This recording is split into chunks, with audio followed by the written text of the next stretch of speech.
Hi guys, welcome back to Founder to Founder. Today I have the honor of speaking with Amanda and Leslie of Indy Maven, based in Indianapolis. We are going to be sipping on some wine, but before we get into our drinking and our chatting, I'm going to have them introduce themselves first.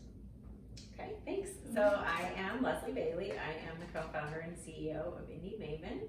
I live here in Indianapolis with my husband and two sons and a stepson and cats and dogs, and everybody's here to visit today. And hi, I'm Amanda Kingsbury, co-founder of Indy Maven and a contributing editor. My full-time job is at the Arts Council of Indianapolis. I have a 14-year-old daughter and a cat, and I live in a 100-year-old house that is in constant need of repair. So if you have a good handyman, let me know. That is awesome. Well, cheers to Cheers. conversation and chatting and founders. Very excited. I will share with you guys. I brought one of our favorite winery wines, Aurora Cellars. They're from Michigan. It's owned by a brother and sister, so partially women owned, which we love. It's a late harvest, which is really cool. We just got into wines in the last year, so they wait till like it's almost too late to harvest, and they harvest them and they sweeten up a little bit more. And yeah, it's also on the 45th parallel, which is supposed to be really good atmosphere for grapes. Oh no. I don't know a lot about it, but I think it's like the same in France or something. So Oh, I have heard that. Yeah. Actually. so it's cool that it's in the U.S. Yeah. I'm jealous that you're drinking wine. Like I said, I have some work to do this evening, but I do have my mug that my daughter got me with a quote from Moira Rose that is really a good mantra for every day. Yes. It is. So yes, cheers. Cheers. So my first question is going to be, right? I like it. Yeah. Yeah, it's really yummy. When you said sweet, I was like, oh no, but it's delicious. I too am from Michigan, like this wine. Really? Yeah.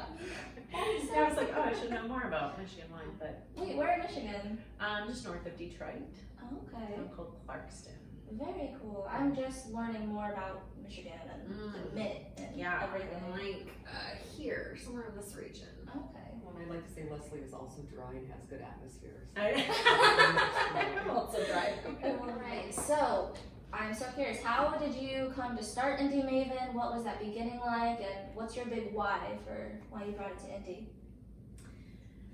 Me? Yeah, I answer this question a lot, and but it why? evolves. But you know what? It actually does evolve. That's true. I mean, I think maybe the original why will always remain the same, but I think our why has evolved, right? But ultimately, I have a career, I don't know, have a career in journalism, as did Amanda. Amanda was my editor at Indianapolis Star, and when I was at Metro Mix and all the Indy Star brands that we worked with together. Gosh, only 2 sips of wine. This is my worst time of day.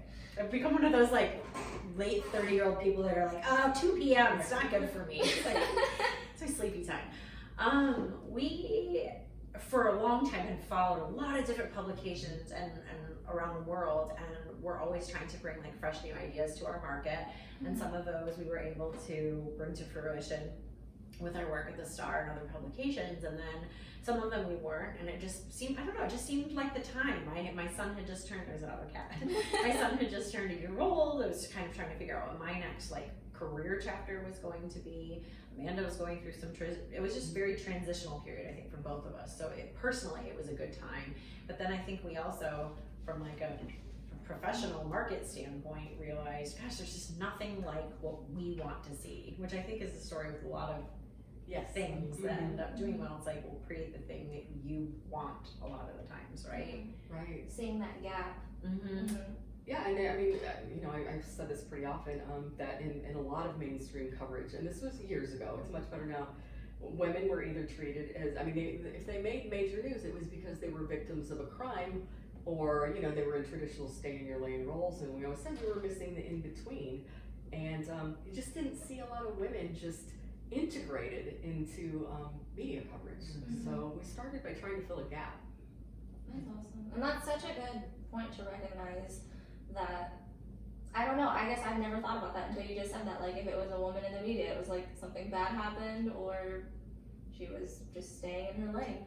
Right, you know, cheerleading for somebody else, but it's just, it was so rare that you would just see a cover story, front page, or whatever you want to use about a woman just doing something awesome. Yeah. It just really wasn't common enough, in our opinions. And we also realized that there were networks of women, but they were siloed, and we were like, you should know her, and you should know her, right? And so that was also what we wanted to do, was just show people the people that they should know. Like our goal is kind of like, if you meet one new woman in every newsletter, we've done our job for the week. Yeah, the community element was a huge part of it too, which we knew going in, but it just has taken off to a level that I didn't even understand. I mean, one of the biggest pieces of feedback that we get on a regular basis is like, we needed this, or I didn't know how bad I needed this, which is a really nice thing to hear. Yeah, well, it's also like with the representation of women in media, it's like plugging what you want to see. I feel like that's been a conversation with a lot of my friends lately, as we're like the younger generation now entering the workforce. It's so funny because I went to business school, and so we're like, why aren't we seeing more women of color in these advertising spots and in these campaigns? And like all of us have graduated business school, and we're like, oh man, like that's up to us now to be making sure that like our companies that we're working with are bringing that representation. Like the phrase "be the change you want to see in the world," I feel like is ringing truer and truer as we get older. We're like, we can help make this possible, which I think is so cool that you guys have made this possible in Indianapolis too. Well, that's how we met you, right? Which is fantastic. Otherwise, would we have ever connected? Maybe. Yeah.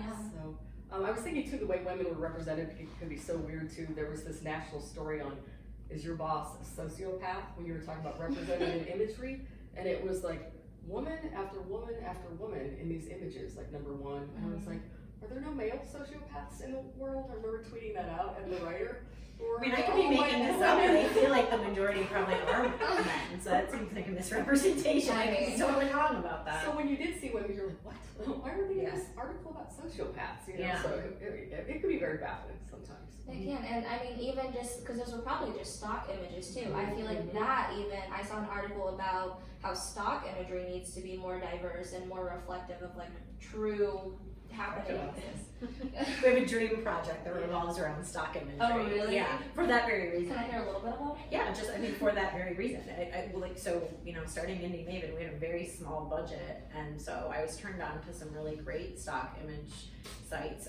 We use Unsplash a lot, but honestly, even for those, it's so frustrating. Like, I was looking specifically with women, looking for representation of different types of motherhood, professionals, but specifically I think it came down, and of course diversity, but age. Yes.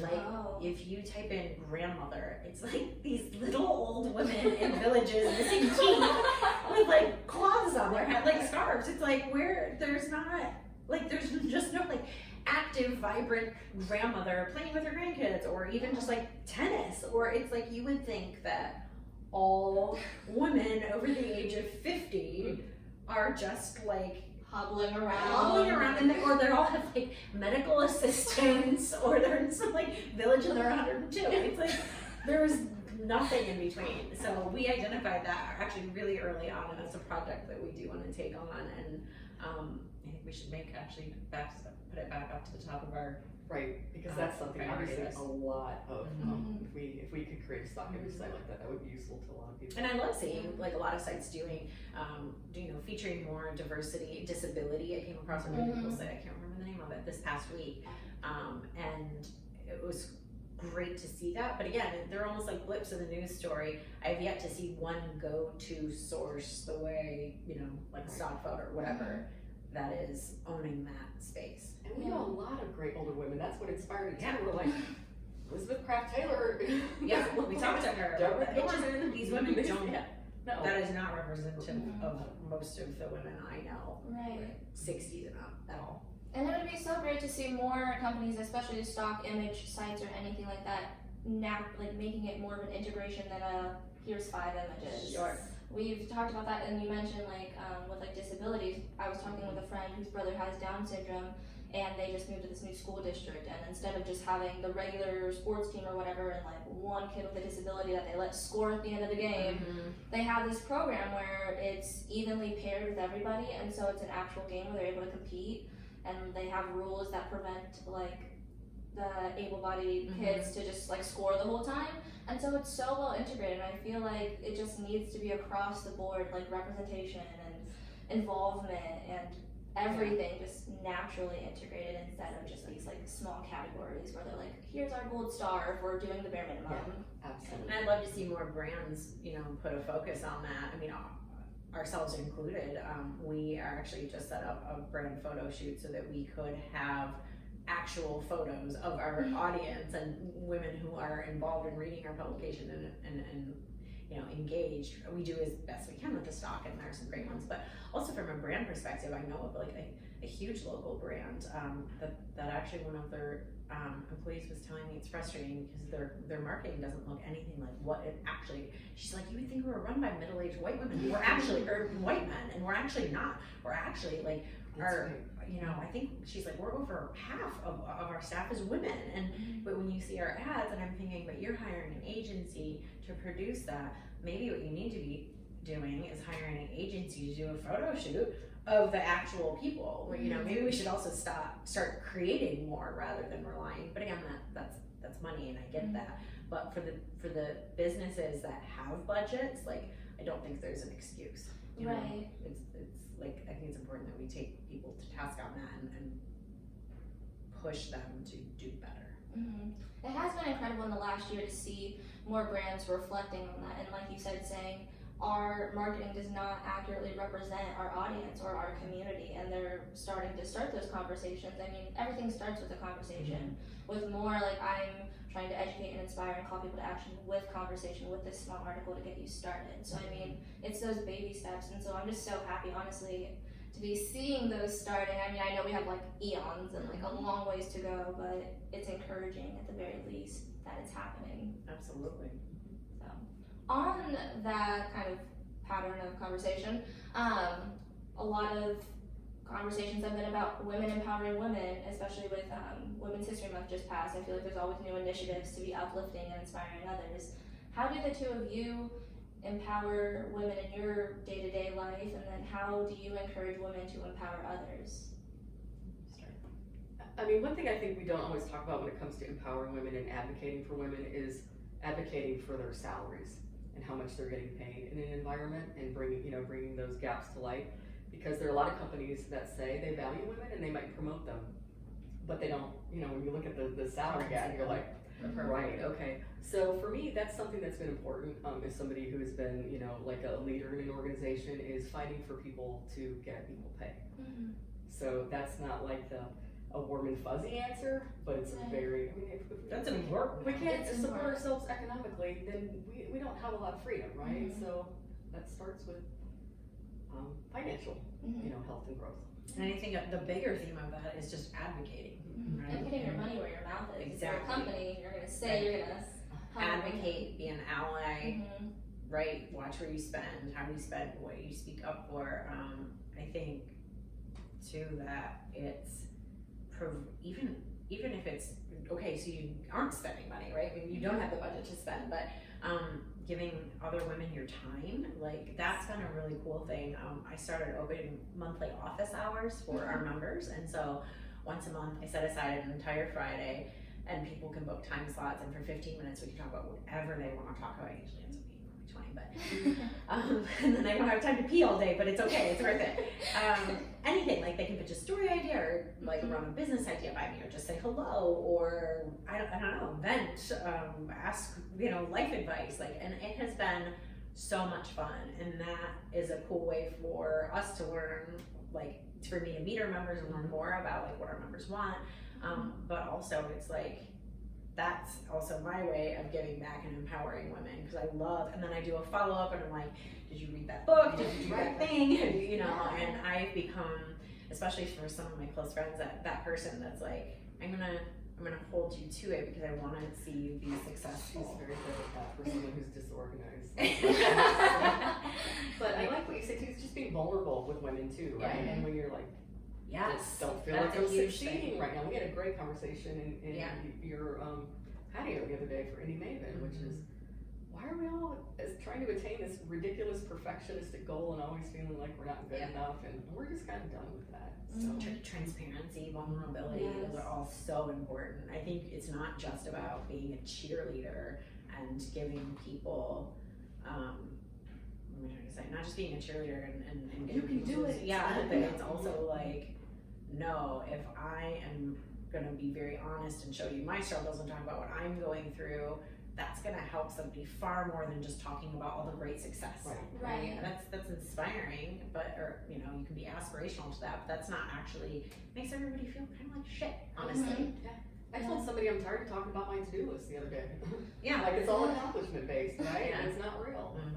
And that can just be tiring too, and like with the mentality, it's hard, I feel like, to keep going when it's like I have so many other things to do after I finish this.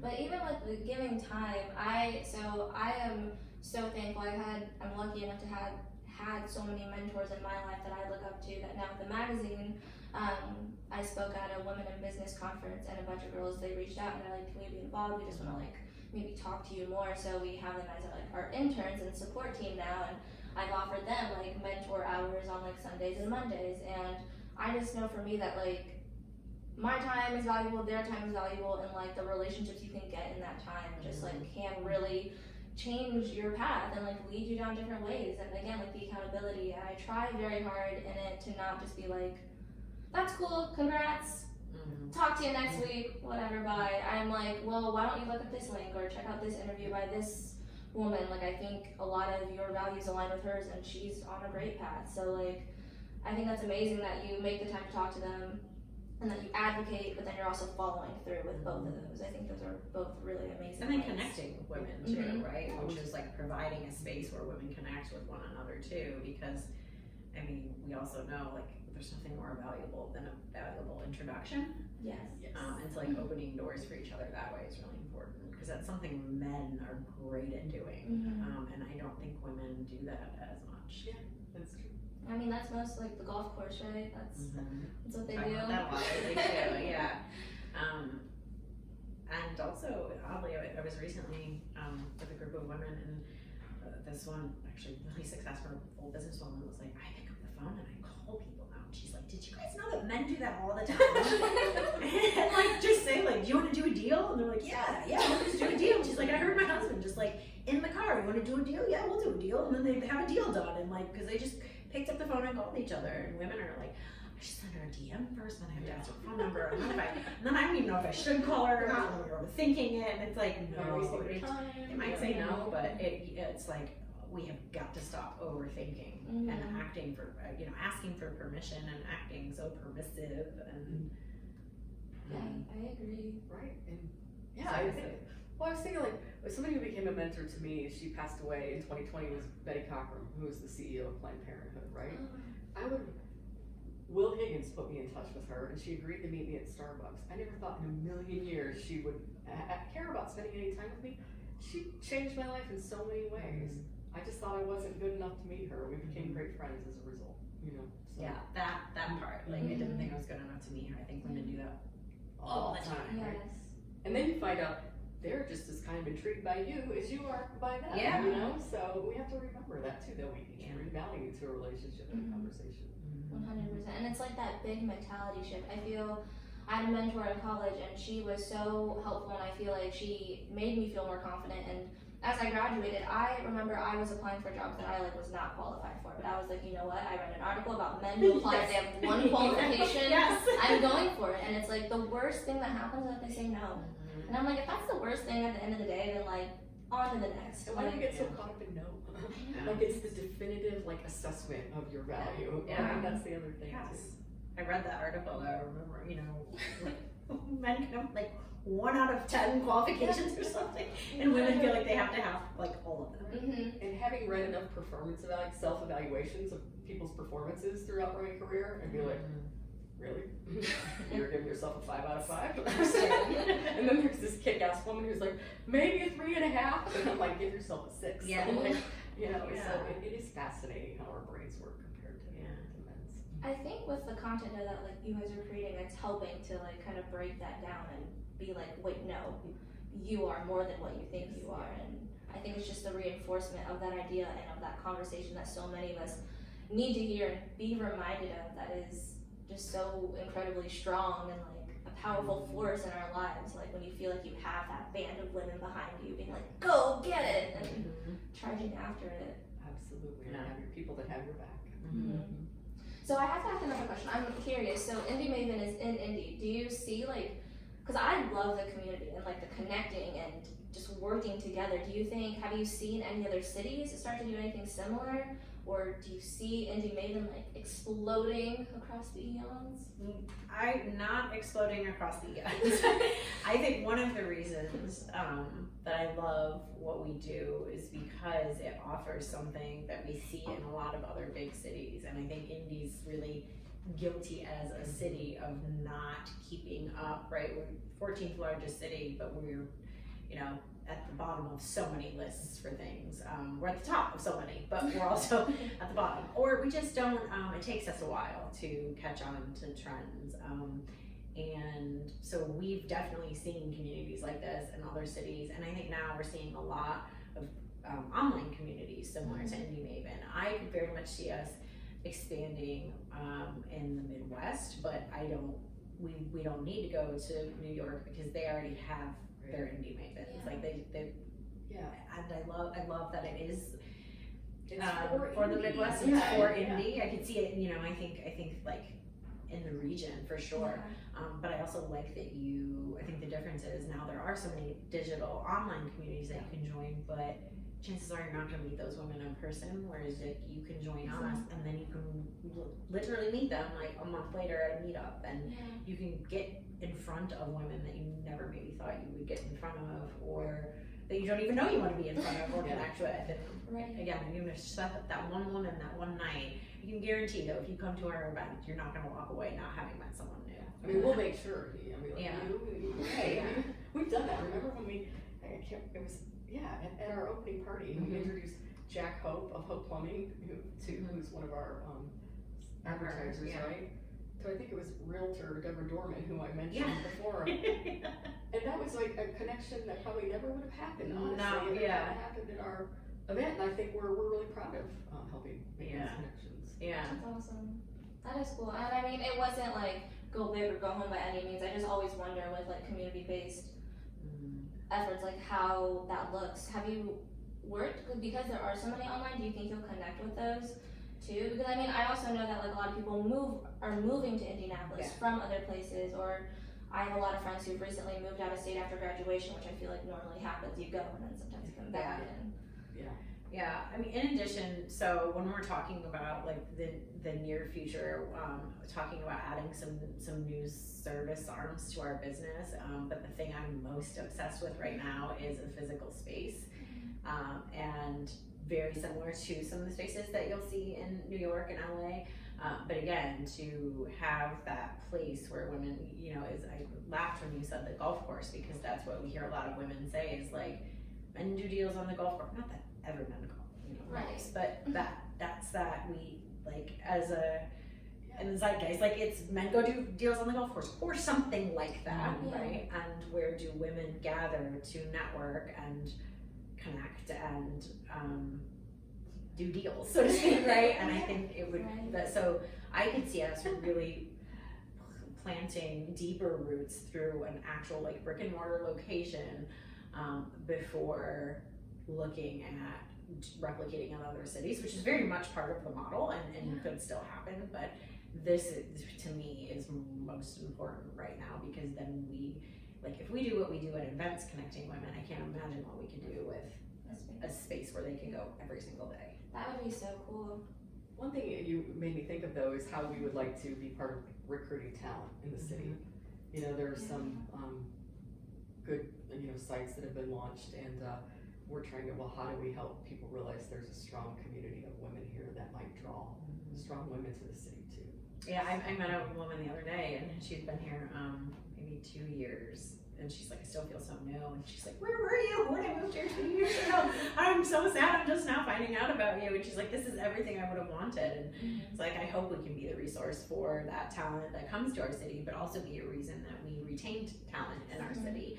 And then in addition, and more specifically, even be a business that offers those positions, like grow to the point where we can sustain, you know, it be one of those attractions that towns wants to come to. I mean, a big reason, like my plan initially, I was gonna come downtown, go to IUPY, join the Peace Corps, and just be on my way. And after like I lived close to downtown, never like quite downtown, but I fell in love with the city and all the different communities. I like volunteer a lot, and so like I fell in love with like the serving in the community and just, I can't think of the word, like the gumption, the inspiring, like of wanting so much for the city. Like that's why I stayed, and I feel like this is another branch of that, and like wanting to be part of keeping and retaining. I think that's really cool. And not in a pretentious way. Which reminds me, like Paulina, Ashraf, and Pattern, you know, is building the same sort of community with the creative community with a lot of grit, a little bit of grant support, you know, and we work with Paulina a lot too, because I think she's facing the same things. We've got to get a better image of Indianapolis out there. Yeah, and people just don't realize how lucky we are to have an organization like Pattern. And I would hate to see them want to go somewhere else because of not getting the support here. And I think that's going to be a thing that we see in the next year or two, is a lot of more businesses around creatives who kind of stepping up and speaking up and like, okay, there's value in what we do as well. We're not a city that's just about two things. Like we contain multitudes. We can do life sciences, we can do tech, we can do fashion and creative, we can do let's stop constantly putting all of our resources into, you know, two things and try and start branching out. Right, even with March Madness, which I mean is one of our great things that we do, I think the Arts Council, they did such a beautiful job. Yes. Thank you. Praise. Oh my gosh, it was so fun. I walked around one of the days and to see the circle with all of the arts and like driving downtown and seeing like all of it just like surrounding you. And I love the creative like scene and like, being part of it. Like there's such an energy with it, and like being able to show that during a time when people are coming to our city, like it was great to see sports embracing art and vice versa. And then, you know, Gang was a big part of that. The cultural trail, so there were a lot, and sports were a lot of partnerships, right? But we need to do that for the residents of our city too, not just, you know, visitors, but how can we create these experiences for people year round? Yeah, right? that's a big topic, I feel, and I could go off on a tangent on this, but like working for the community that is already here and not just who you're attracting, because I always worry and see in like different areas where they are so about growth that they forget about like who the community is. So that's a great point to like make that for people here. And then once you create that, then you know the other people pay attention, right? Yeah. That wasn't very articulate. No, I mean, you said it. That's what it is. But, okay, so my final question, my surprise question. How do you inspire yourselves? How do you inspire you? How do you inspire you? I do a lot of podcasts. Like I listen to a lot of podcasts, looking to other women to tell their stories and finding inspiration through them. I get that's not through me, but by listening to those stories, I'm able to look at my life and see how I relate and where I fit in, and that helps me like, oh yeah. I mean, I think that's a little bit of a gut check, it's a little bit like affirmation. I also think for me, like motherhood changed my value system so much. So if something is going to take me away from my kids, not take me away, I'm doing this voluntarily. I'm fortunate and privileged enough to, you know, to be able to say that I get to do this, and it's a wonderful privilege, but also like I have 2 kids and I want to spend time with them. And so if I'm going to take time away from being their mom in that moment, then I want to feel that it's worth it and valuable and that I'm contributing something. And one thing I'm not good at though, that I think would be helpful for that is like celebrating wins and actually stopping when great things happen. Like I got a couple great things happened earlier this year, And I remember I was even behind, like, these are things that I should have blasted across social media, and I like posted them, but it was like 4 days later, and I had to, I don't know, I had to sit with it first, and then I really don't think I took a ton of time to be like, that is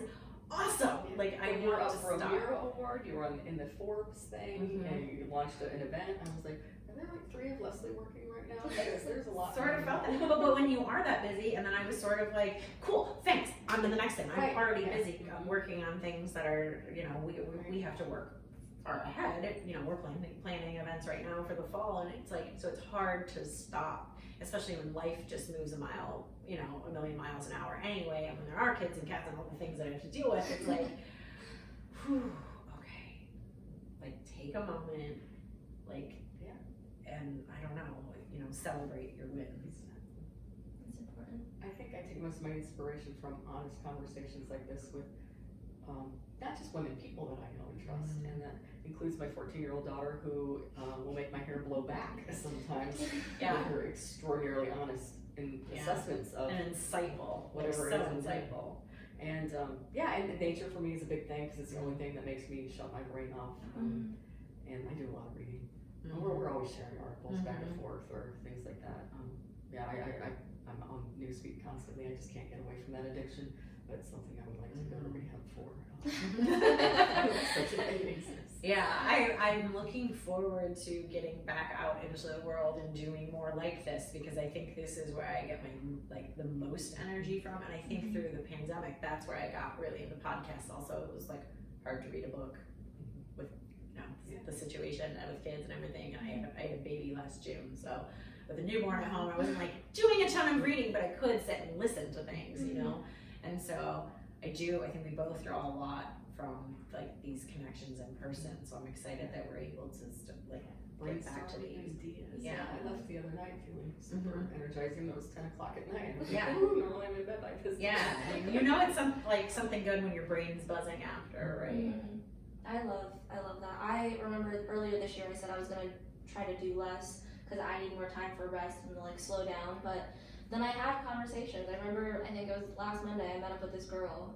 She's doing amazing work. I think she's working with Indy Women in Food. Oh, great. Yeah, and I left and I was just like, oh, we have all these things from here that we can do together and like work to like empower the community. So I agree with like getting so much from like connections and putting your ideas out there too. Like I've put this concept for this space out into the world very recently, and already like things are falling into place in a way where I'm like, oh, it's because once you say it out loud. You know, I think that's another thing a lot of women then do. people want to hold you accountable too, right? Yeah, which part of it is that. Part of it is somebody was like, are you looking for affirmation though? You know, I was like, oh, am I? I don't know. Like for them to tell me it's a good idea. I'm like, yes, I am, but also I want to make sure that there's not something that, right, is a good gut check. Like, if you keep it all to yourself, you'll just sit there and spin in your own head. Is it a good idea? Isn't it a good idea? Am I missing some huge obvious thing? And but you can tell too many people because then they'll try to talk you out of it. True. We had a fun trip to see a numerologist in Brown County, and one of the things she said to me was, stop telling everybody everything you want to do. Because as soon as you say it, 6 people try and talk you out of it, and you're like, no, but I really do want to do that, right? So you have to be careful. And I've had that experience. I mean, I think we all have, right?